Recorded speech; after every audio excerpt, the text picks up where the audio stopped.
Halo guys, selamat datang di channel saya. Kali ini saya akan membahas bab 2 tentang perikatan dan perjanjian. Yuk disimak videonya.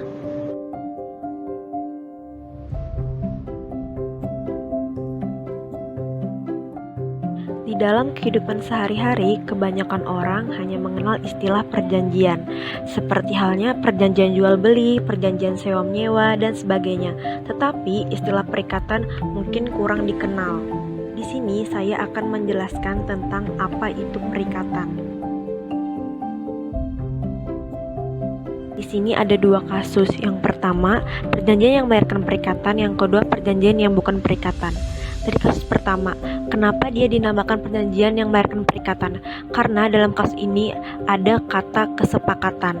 Kesepakatan tersebut dikuatkan dengan suatu notaris. Karena berdasarkan hukum, tidak semua janji itu dapat dikategorikan sebagai perikatan. Seperti dalam halnya kasus kedua. Ini perjanjian yang bukan perikatan. Kenapa? Karena di sini ada unsur paksaan.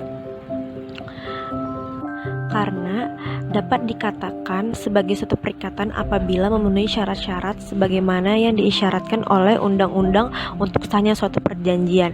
Seperti contoh pertama, yaitu ada kata sepakat antara kedua belah pihak, tidak ada unsur paksaan dan penipuan. Melakukan tindakan hukum yaitu harus cakap. Cakap artinya orang yang sudah dewasa dan berakal sehat. Kedewasaan menurut KHUH Perdata adalah 21 tahun. Kemudian telah dikesampingkan oleh ketentuan Undang-Undang Nomor 1 Tahun 1974 bahwa seseorang dianggap telah dewasa apabila telah berumur 18 tahun. Syarat pertama dan kedua, kesepakatan dan kecakapan merupakan syarat subjektif karena berkenan dengan subjek hukum, orang perorangan atau badan hukum yang melakukan perjanjian. Bila kedua syarat tersebut tidak dipenuhi, misalnya kalau perjanjian tersebut dilakukan karena adanya paksaan atau dilakukan oleh orang yang dimasukkan dalam golongan tidak cakap menurut hukum, maka perjanjian tersebut dapat dibatalkan. Sedangkan syarat ketiga dan keempat merupakan syarat objektif karena mengenai objek dan perjanjian. Oleh sebab itu, bila syarat tersebut tidak dipenuhi, maka perjanjian tersebut batal demi hukum.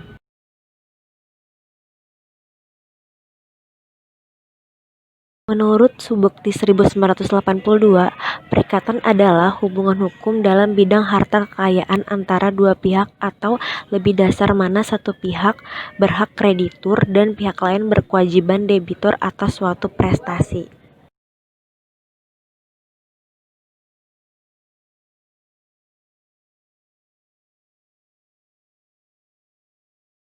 Dua sumber-sumber perikatan. Ada dua, yaitu yang pertama, perikatan yang lahir karena undang-undang. Perikatan yang lahir dari undang-undang karena perbuatan seseorang yang melanggar hukum diatur dalam pasal 1365 KUH Perdata. Pasal ini menyatakan bahwa tiap perbuatan yang melanggar hukum mewajibkan orang yang melakukan perbuatan itu karena kesalahannya timbul kerugian untuk membayar kerugian itu. Yang kedua, perikatan yang lahir karena perjanjian atau persetujuan. Sedangkan apabila suatu perjanjian atau persetujuan tersebut tidak memenuhi syarat sahnya suatu perjanjian, maka berakibat perjanjian tersebut dapat dibatalkan atau batal demi hukum. Yang ketiga, wan prestasi atau ingkar janji, yaitu bentuk pengingkaran terhadap prestasi yang telah disepakati para pihak dalam suatu perjanjian dengan alasan apapun. Adapun bentuk-bentuk wan prestasi adalah sebagai berikut. Yang pertama, tidak mau memenuhi prestasi sama sekali. Yang kedua, terlambat memenuhi prestasi. Yang ketiga, memenuhi prestasi secara tidak baik. Yang keempat yaitu ada overmatch, keadaan memaksa. Menurut R. Setiawan dalam bukunya Pokok-Pokok Hukum Perikatan, keadaan memaksa itu yaitu suatu keadaan yang terjadi setelah dibuatnya persetujuan yang menghalangi debitur untuk memenuhi prestasinya. Akan tetapi debitur tidak dapat dipersalahkan dan tidak harus menanggung resiko karena ia tidak dapat menduganya pada waktu persetujuan itu dibuat.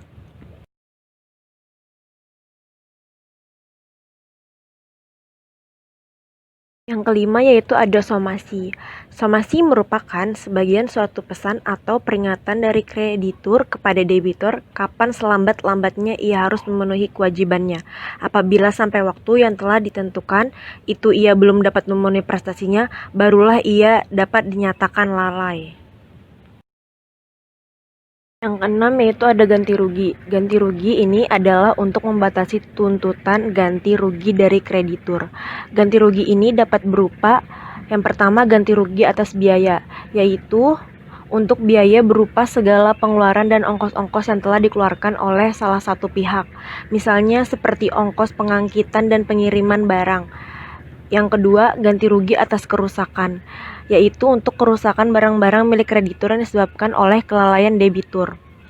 Yang ketiga itu ada ganti rugi atas bunga, yaitu keuntungan atau bunga yang tidak jadi didapat oleh kreditur karena debitur melakukan ingkar janji. Yang ketujuh yaitu ada resiko. Resiko adalah kewajiban untuk memikul kerugian tidak disebabkan oleh kesalahan salah satu pihak. Resiko ini terjadi karena adanya keadaan yang memaksa. Kita dapat membedakan resiko yang terjadi pada perjanjian sepihak. Perjanjian sepihak yaitu perjanjian yang membebankan kewajiban hanya kepada satu pihak. Sedangkan perjanjian timbal balik yaitu perjanjian yang membebankan kewajiban pada kedua belah pihak. 8 macam-macam perikatan murni. Yang pertama, perikatan murni atau bersahaja. Yang kedua, perikatan bersyarat. Yang ketiga, perikatan dengan ketepatan waktu. Yang keempat, perikatan alternatif. Yang kelima, perikatan tanggung-menanggung. Yang keenam, perikatan yang dapat dibagi dan yang tidak dapat dibagi. Yang ketujuh, perikatan dengan ancaman hukum. Dan yang kedelapan, perikatan-perikatan yang lahir dari undang-undang. Selanjutnya yaitu perjanjian. Yang pertama, pengertian perjanjian. Perjanjian ini lebih penting dari perikatan yang bersumber dari undang-undang, karena perikatan yang lahir karena perjanjian adalah perikatan yang lahir karena kehendak para pihak-pihak yang melakukan perjanjian. Kedua pihak sendirilah yang menghendaki timbulnya hak dan kewajiban di antara mereka. Yang kedua yaitu ada asas-asas dalam hukum perjanjian.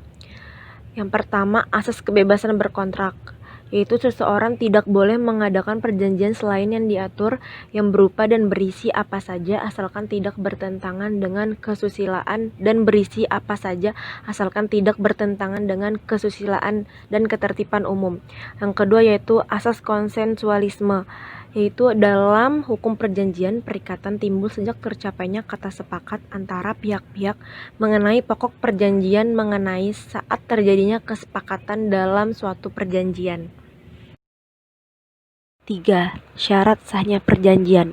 Diperlukan 4 syarat, yaitu yang pertama, kata sepakat antara kedua belah pihak, yaitu para pihak yang membuat perjanjian harus sepakat atau setuju mengenai hal-hal pokok atau materi yang diperjanjikan, di mana kesepakatan itu harus dicapai dengan tanpa ada paksaan, penipuan, atau kekilapan.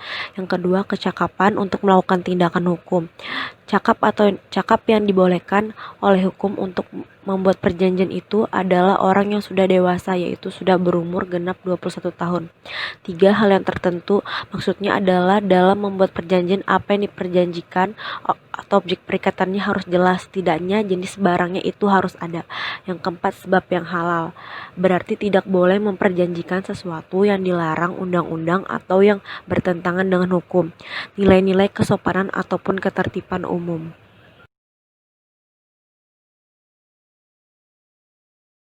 Macam-macam perjanjian. Yang pertama, perjanjian untuk memberikan sesuatu, yaitu perjanjian yang terjadi bila mana salah satu atau kedua belah pihak diwajibkan untuk memberikan sesuatu yang dapat berupa benda atau bukan benda. Yang kedua, perjanjian untuk berbuat atau mengerjakan, yaitu sesuatu perjanjian yang terjadi bila mana salah satu pihak diwajibkan untuk mengerjakan suatu pekerjaan atas permintaan pihak lainnya. Yang ketiga, perjanjian untuk tidak berbuat atau melakukan sesuatu, yaitu perjanjian yang terjadi bila mana salah satu pihak berjanji kepada pihak lainnya untuk tidak melakukan sesuatu atas permintaan pihak lainnya. Yang kelima, unsur-unsur perjanjian. Ada 3 unsur dalam perjanjian, yaitu yang pertama, essentialia. Bagian yang mutlak harus ada di dalam suatu perjanjian, tanpa itu perjanjian tidak mungkin ada. Yang kedua, naturalia, yaitu bagian-bagian dari perjanjian yang ditentukan oleh undang-undang sebagai peraturan yang bersifat mengatur. Yang ketiga, accidentalia, yaitu bagian-bagian dari perjanjian yang ditambahkan oleh para pihak karena tidak ada pengaturannya dalam undang-undang. Yang keenam, ada akibat-akibat perjanjian. Yang pertama yaitu perjanjian berlaku sebagai undang-undang bagi para pihak. Ini berarti bahwa para pihak terikat untuk mematuhi serta mentaati apa yang telah mereka sepakati, karena perjanjian berlaku sebagai undang-undang bagi mereka sendiri. Yang kedua, perjanjian tidak dapat ditarik kembali oleh salah satu pihak. Perjanjian ini berlaku bagi pihak-pihak yang membuatnya serta tidak dapat membawa kerugian kepada pihak lain yang tidak membuatnya. Yang ketiga, kreditur bisa mengajukan actio pauliana, yaitu pembatalan perbuatan debitur dengan pihak ketiga oleh debitur yang tidak diwajibkan dan dapat merugikan kreditur. Ketujuh yaitu hapusnya perjanjian. Ada beberapa cara hapusnya perjanjian. Yang pertama, ditentukan dalam perjanjian oleh kedua belah pihak. Misalnya, penyewa dan yang menyewakan bersepakat untuk mengadakan perjanjian sewa-menyewa yang akan berakhir selama 3 tahun. Yang kedua, ditentukan oleh undang-undang. Misalnya, perjanjian untuk tidak melakukan pemecahan harta warisan ditentukan paling lama 5 tahun. Ketiga, ditentukan oleh para pihak dan undang-undang. Misalnya dalam perjanjian kerja ditentukan bahwa jika buruh meninggal dunia, perjanjian menjadi hapus. Yang keempat, pernyataan menghentikan perjanjian. Hal ini dapat dilakukan baik oleh salah satu atau dua belah pihak, misalnya baik penyewa maupun yang menyewakan. Dalam sewa-menyewa, orang menyatakan untuk mengakhiri perjanjian sewanya. Yang kelima yaitu ditentukan oleh putusan hakim. Dalam hal ini, hakimlah yang menentukan berakhirnya perjanjian antara para pihak. Yang keenam, tujuan perjanjian telah tercapai. Misalnya dalam perjanjian jual beli, salah satu pihak telah mendapatkan uang dan pihak lain telah mendapat barang, maka perjanjian akan berakhir. Yang ketujuh, dengan persetujuan para pihak. Dalam hal ini, pihak masing-masing setuju untuk saling menghentikan perjanjiannya. Misalnya perjanjian pinjam pakai berakhir karena pihak yang meminjam mengembalikan barangnya. Selanjutnya, perjanjian khusus. Pertama, perjanjian jual beli. Beberapa hal khusus yang diatur berkaitan dengan jenis perjanjian adalah: yang pertama, perjanjian yang terjadi bila salah satu pihak mengikatkan diri kepada pihak lain untuk menyerahkan sesuatu dan pihak lain berjanji untuk membayar harga yang sudah disepakati. Yang kedua, pasal 1458 KUH Perdata menggariskan bahwa suatu jual beli dianggap sudah terjadi antar kedua belah pihak seketika setelah mereka mencapai kesepakatan antara barang dan harga meskipun barang tersebut belum diserahkan. Yang ketiga, kewajiban penjual, misalnya menyerahkan hak milik atas barang yang diperjualbelikan. Yang keempat, kewajiban pembeli, membayar harga pembelian menurut waktu dan tempat yang telah disepakati dalam perjanjian. Resiko dalam jual beli dalam hal ini dimaksud adalah mengenai kewajiban untuk menanggung kerugian yang disebabkan oleh suatu keadaan yang memaksa. Hak membeli kembali dalam jual beli adalah hak penjual untuk membeli kembali barang yang telah dijual kepada pembeli dengan disertai penggantian biaya-biaya yang telah dikeluarkan oleh pembeli. Hak reklam, hak penjual untuk menuntut kembali barang yang telah dijual bila pembeli tidak membayar harga pembelian. 2. Sewa-menyewa, yaitu suatu perjanjian dalam hal salah satu pihak mengikatkan diri untuk memberikan kegunaan atau kenikmatan atas suatu barang kepada pihak lain selama waktu tertentu. Di dalam sewa-menyewa itu ada 3, yaitu kewajiban yang menyewa, seperti menyerahkan barang yang disewakan kepada yang menyewa dalam keadaan terpelihara. Yang kedua, kewajiban penyewa. Itu ada 2 macam, yaitu kewajiban penyewa, memakai barang yang disewakan sebagai mestinya, dan membayar uang sewa. Ada yang ketiga, resiko dalam sewa menyewa, yaitu jika selama waktu sewa barang disewakan sama sekali musnah karena suatu kejadian yang tidak disengaja, maka perjanjian sewa gugur demi hukum. Di sini resiko dimaksud adalah apabila memang terjadi karena keadaan yang sama sekali tidak dikehendaki oleh pihak manapun dan karena peristiwa yang berada di luar kemampuan manusia. 3. Sewa beli. Dalam perjanjian sewa beli mengandung dua unsur perjanjian, yaitu sewa menyewa dan jual beli. Hal tersebut dapat dibuktikan dalam klausul. Yang pertama, sewa menyewa, yaitu orang yang menguasai barang tersebut selama belum lunasi semua cicilannya belum merupakan pemilik dari barang tersebut. Artinya ia dianggap sebagai penyewa. Yang dua, unsur jual beli, bahwa apabila penyewa orang yang menguasai barang telah memenuhi seluruh kewajibannya, maka ia menjadi pemilik dari barang tersebut.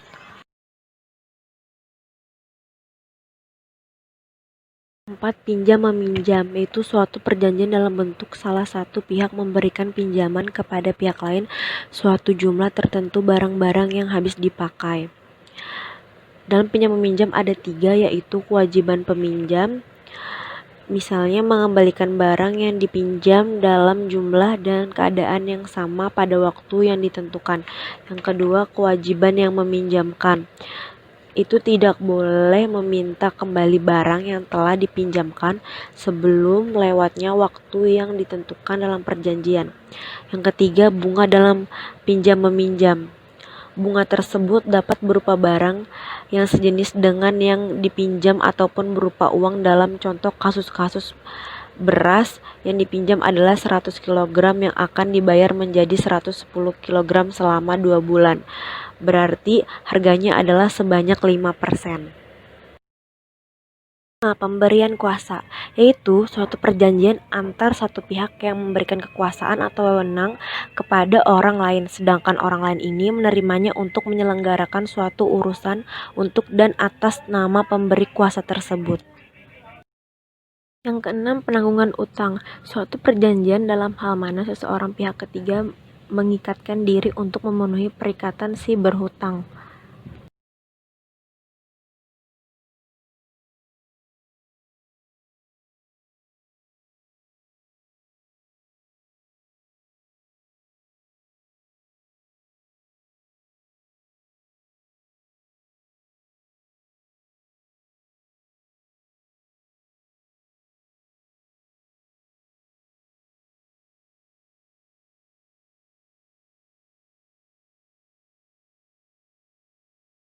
Terima kasih buat teman-teman yang udah nonton. Jangan lupa subscribe, like, comment, and share ya.